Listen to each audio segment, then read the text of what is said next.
foglie d'autunno se ne riconosce una che invece di cadere ha imparato a volare. Il suo nome è Sapori d'autunno, manifestazione giunta alla sua 21ª edizione. Padova, apri il sipario sui tuoi grandi tesori e svelaci tutti i sapori dell'autunno.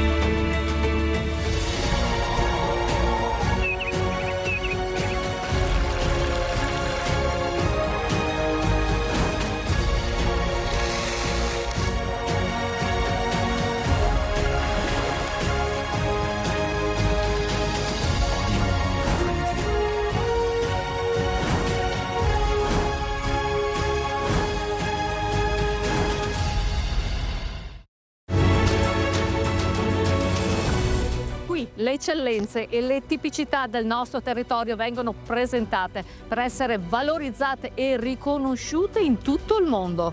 Sapori d'autunno è uno degli appuntamenti più importanti organizzati dalla provincia di Padova e ne parliamo con Silvia Alivardi. Ciao Silvia! Raccontiamo ai nostri telespettatori questa grande manifestazione. Siamo a Sapori d'autunno 2024, Prato della Valle, un'edizione che ormai è rinomata nei colori e anche nel luogo. È un evento che celebra le tradizioni enogastronomiche e il territorio padovano. Molte sono le novità per questa 20ª edizione. Abbiamo l'introduzione quest'anno dell'Umpli, quindi dalla Prolocco di Padova, che cucina per noi quello che poi troveremo al punto ristoro, comprando poi tutto quello che è aperto qui dai nostri produttori. Produttori che trasformano il loro prodotto qui, una filiera diretta, Silvia. Sì, qui possiamo dire che compriamo un prodotto a centimetri zero, non a chilometro zero, perché sono tutte aziende che producono nel territorio della provincia di Padova, lo trasformano e ce lo vendono qui. Direi di inoltrarci in questa meraviglia di portare nelle case dei nostri telespettatori tutto il bello e il buono di questi prodotti solamente ed esclusivamente padovani. Certo, iniziamo il percorso.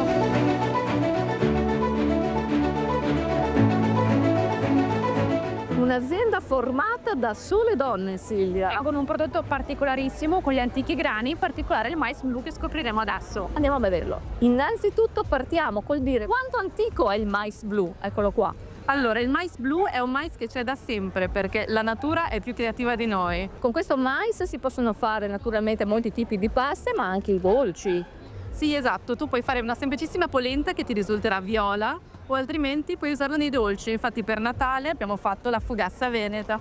Che cos'è? Un prodotto biologico? Un prodotto bio è un prodotto senza pesticidi che ti permette solo qualità e il sentire tutti i valori nutrizionali degli alimenti. Si cambia prodotto, si cambia casetta, che quest'anno sono veramente tante. Sono tantissime, hai ragione, siamo arrivati infatti a 40 iscritti, il risultato degli anni di lavoro. Adesso ti portiamo a vedere una produzione di latticini della zona particolare, di un prodotto particolare, bufale. Si lavora il latte e poi si produce tanta mozzarella, ma anche tanto altro. Esatto, siamo un'azienda di Pieve di Sacco, alleviamo bufale dagli anni 80 e trasformiamo il latte prodotto dalle nostre bufale principalmente in mozzarella, ma poi facciamo altri prodotti quali la stracciatella, lo yogurt, lo stracchino, cacciotte e Qual è gelato. la differenza di una buona mozzarella di bufala da una mozzarella normale? Innanzitutto cambia la materia prima da una mozzarella vaccina a una mozzarella di latte di bufala, cambia le qualità organolettiche del latte, è molto differente. La mozzarella fatta con il latte di bufala è un prodotto più digeribile di altri naturalmente e soprattutto fatto qui nella provincia di Padova. Pan e formaggio, questo è quello che abbiamo visto, cosa ci manca? Ma la soppressa. In questa azienda di San Pietro in Bu, quindi tutta padovana naturalmente anche lei, si allevano sì i maiali ma poi si trasformano in insaccati. Insaccati classici, tradizionali veneti, prodotti tutti al naturale, sale e pepe. Abbiamo un'azienda dove alleviamo i nostri maiali, con tutti i suoi comfort. Importantissimo. Sì, sia per il benessere dell'animale che anche per il buona uscita del prodotto, perché ovviamente la carne segue anche la qualità della vita dell'animale. E facciamo tutti gli insaccati classici, salami, soppresse e pancette, tutti i prodotti classici. Eccoli qua.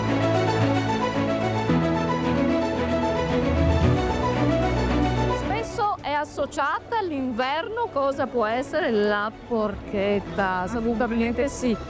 Il gusto di una porchetta, come si cucina, come si ottiene una buona porchetta? Innanzitutto è l'allevamento che determina il sapore della porchetta, poi la lavorazione e la cottura danno, diciamo, il risultato finale.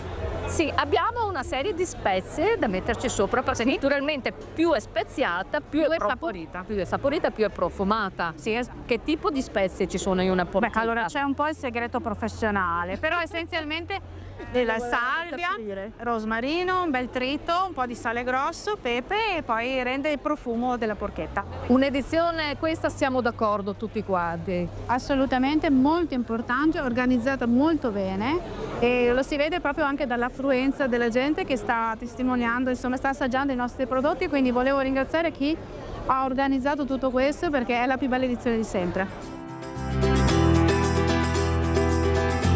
Sì, buono, buonissimo, ma ora il nostro viaggio continua così. Silvia, il nostro percorso sensoriale continua non solo tra le aziende. Assolutamente sì, abbiamo infatti quest'anno i 3 consorzi di eccellenza della provincia di Padova. Li scopriamo assieme, siamo il Consorzio dei Vini Colli-Ugani, Consorzio del Prosciutto Veneto DOP e il Consorzio del Vino Friularo di OTG. Oggi si presenta una novità che è il vino Serprino. Assolutamente sì, oggi noi del Consorzio stiamo cercando di valorizzare al massimo questo prodotto che è tipico dei Colli Ugani, ce l'abbiamo solo noi, infatti come possiamo vedere abbiamo una buona selezione di bottiglie, insomma passiamo dal vino frizzante allo spumantizzato e anche un rifermentato in bottiglia, ecco. Dal vino Semprino eccellenza dei Colli Padovani passiamo naturalmente al prosciutto tofu. Ottimo connubio. Prosciutto Veneto DOP con origini antichissime. Con origini antichissime perché diciamo che almeno dal punto di vista produttivo i primi insediamenti risalgono al 1490 nella zona compresa nella bassa padovana, bassa vicentina e bassa veronese. È un prosciutto che non ha nessun conservante tranne il sale e il sale è il 20% in meno di 20 anni fa. Quindi assolutamente salubre anche per tutte le diete, adatto a tutte le diete. Curiosa, molto curiosa, Eva, a raccontare la stagionatura di questo prosciutto. La stagionatura avviene in appositi saloni chiamati cantine perché richiamano nelle caratteristiche realizzate proprio quelle che erano le cantine delle case vecchie di una volta, quando il prosciutto si faceva in ogni famiglia che avesse un maiale. Un alimento che arriva dalla nota dei tempi. Arriva esattamente dall'età pre-romana, non a caso l'etimologia è perexuctus, che significa prosciugato. I romani sapevano come fare il prosciutto già 2000 anni fa. E noi abbiamo questa ricetta tutta padovana.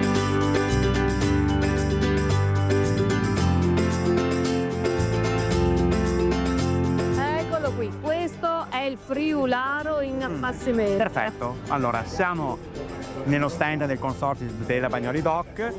Questo è un friularo in appassimento alla conserva dei Cantini e Vigneti e per l'occasione l'abbiamo portato a Padova. Che tipo di vino è qui? Allora, è un vitigno a bacca rossa, millenario, ci sono 14 comuni atti alla provenienza, alla derivazione e alla trasformazione di questo prodotto. La zona di Bagnoli è la zona classica, poi altri 13 comuni più conosciuto conserve è nella zona allargata. E per finire cosa si può fare con il friularo? Con il friularo facciamo classico, la vendemmia tardiva, la riserva e dolcissimo in fondo il friularo passito dolce.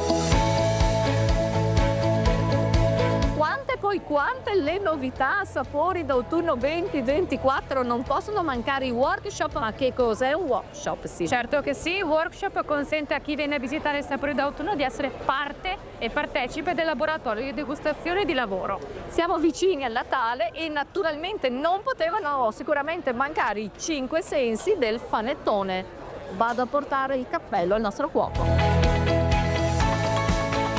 Ma quale sarà mai il segreto di un buon panettone? Come si riconosce una qualità totalmente artigianale? Per riconoscere un panettone di qualità, un panettone artigianale, abbiamo cercato di spiegare al pubblico i 5 sensi del panettone. Aspetto, ho visto il taglio e l'interno, il profumo, la sofficità, E poi infine la degustazione, perché un buon panettone a Natale si può degustare con cosa? Con il mio. Con un buon vino, magari dolce.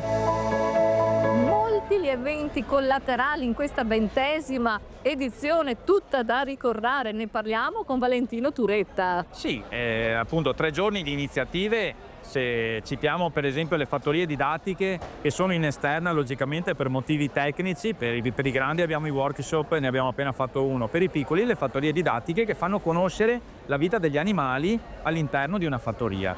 Workshop vuol dire laboratori, vuol dire imparare a far da mangiare e anche a degustare. Ma soprattutto ai presenti al workshop spiegare da dove proviene quello che stiamo cucinando e come viene prodotto e come si abbina a un buon calice di vino della nostra provincia di Padova. Ah, la nostra Padova. Religione, grande storia, cultura, tradizioni, enogastronomia, territorio. Una Padova, tutta da scoprire. Grazie Valentino. Grazie a te e buona serata.